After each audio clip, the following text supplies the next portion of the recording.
This Shabbat, we wait with bated breath for the implementation of the ceasefire with Hamas and the release of some of Israel's hostages. And we read from Parshat Shmot and recount the miraculous redemption of our ancestors from the clutches of Egyptian slavery. The Torah reading, in a coincidence of deep relevancy and meaning, reminds us of the enduring value of Pidyon Shvuim, the mitzvah of redeeming captives. The principle is described by Rambam, by Maimonides, as a mitzvah rabbah, a great mitzvah. It stands at the heart of our tradition's call to protect and restore dignity to those held in bondage. Rambam writes in the Mishnah Torah, "Ve'ein lecha mitzvah gedola pidyon shvuim." There's no mitzvah greater than the redemption of captives. Shehashavui harei hu bichlal v'hatzmeim v'arumim v'omed b'sakanat nefashot. For the captive is among the hungry and the thirsty and the naked, and stands always in mortal danger. V'hama'alim einav mipidyono, and the one who ignores the redemption of the captive, harei ze over al harveim v'harvei devarim ke'elu, transgresses several commandments. Our collective history is complete, or replete rather, with examples of Jews who have risked everything for the redemption of captives to fulfill this mitzvah. From the miraculous redemption of our ancestors in Egypt, to the free Soviet Jewry movement, to the extraordinary efforts of our own member Judy Felkar in the redemption of Syrian Jews, to the rescue of Ethiopian Jews through Operation Moses and Solomon, and the ongoing work of the Jewish Agency in rescuing Jews from Ukraine, Russia, and other regions, we see that we as a people continue to have a profound commitment to Pidyon Shvuim as an expression of our shared identity and values. This mitzvah is expressed in our daily prayers as well. Egypt, as the paradigm of all redemption, is the final bracha after the Shema, the bracha of Geula, of Sur Yisrael, when we stand. The Song of the Sea is recited every morning as part of our tefillah. The redemption of captives, the notion of redemption from bondage, is central, it's embedded to the very nature of who we are and our values.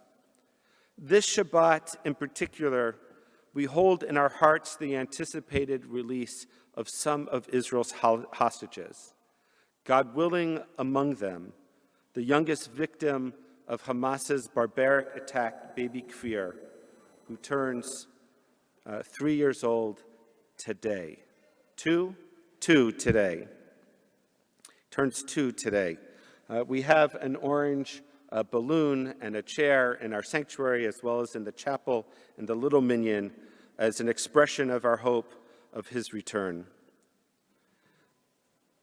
His captivity and that of the others seized on October 7th have been a source of unimaginable anguish. And while the terms of this deal are far from perfect, in fact, many commentators and observers note that the deal, in fact, is terrible. It's a bad deal from a strategic perspective. But we affirm through this deal that saving lives and reuniting families, even those who have tragically perished, takes precedence over the potential risks. As Rabbi Jonathan Sachs of blessed memory taught, we are a people that values life above all else, and we will always pay a high price for these principles. But in doing so, we affirm our humanity and we lead by example.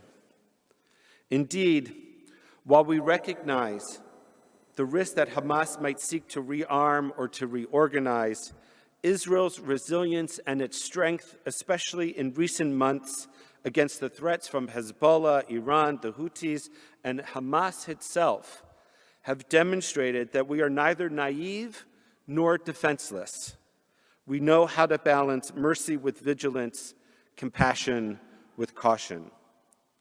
We cannot ignore the recent chilling speech from Hamas leader Khalil al-Hayya, in which he praises the deadliest massacre of Jews since the Holocaust as a source of pride for the Palestinian people, and in which he declared victory and vowed to repeat the horrors of October 7th. These words, filled with hate and threats, nevertheless must not deter us from our path. Even as our enemies and others accuse us falsely and speciously of genocide, which, by the way, how can you claim victory if there's also been a genocide? Go figure. We remain steadfast as a people that values life above all else. To be Jewish is to affirm life in the face of death, to choose hope in the shadow of despair. Sarah Tuttle Singer is a friend. She's a journalist. She writes frequently for the Times of Israel. She always challenges my perspective. She offers words that resonate deeply and I think represent the sentiments of many Israelis at this moment. Summarizing her reflections, she reminds us that many truths can coexist. The rage toward Hamas for its atrocities, the unwavering commitment to bringing the hostages home, and the fragile hope for a future where fear and violence will no longer define the lives of innocent people. She writes, despite my constant heartache over October 7th and the fact that my faith in people as being inherently good and decent was shaken, if not broken, I still insist on believing in a future where innocent people on all sides of this conflict no longer have to live in fear. I strive to hold on to moral clarity, even in the face of my anger and fear, and to keep alive this fragile spark of hope that things might be better, that humanity might be able to find a way forward, where justice and compassion are not at odds and peace becomes possible. Her words challenge us to remain steadfast in our pursuit of justice while anchoring ourselves in hope. Just as God heard the cries of the Israelites and sent Moshe to redeem them in our Parsha, so too must we hear the cries of the captives and their families today and act with courage and compassion to redeem as many of them as we can.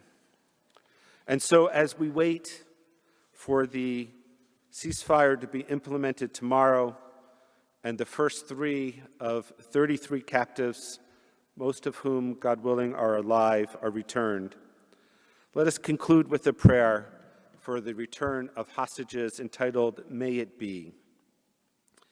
May it be, our brothers and sisters, that just as you showed strength and courage in the terrible inferno, so may you find the strength to heal upon your return.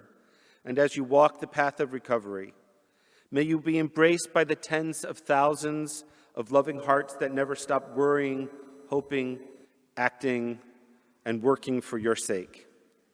May it be that we know how to serve and support as a support and a source of strength, materially, emotionally, spiritually, for you and your families.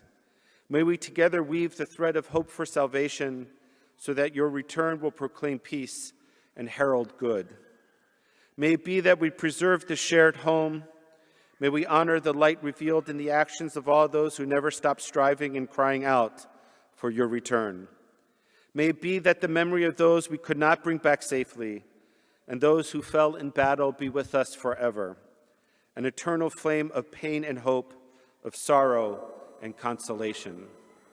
May it be that just as the captives have returned today, so too will all the captives return, the living to their homes, and the dead to their resting place in the earth. We will not rest, nor will we be silent until they find rest and peace. May the verse be fulfilled through us, to bind up the brokenhearted, to proclaim liberty to the captives. And let us say, Amen.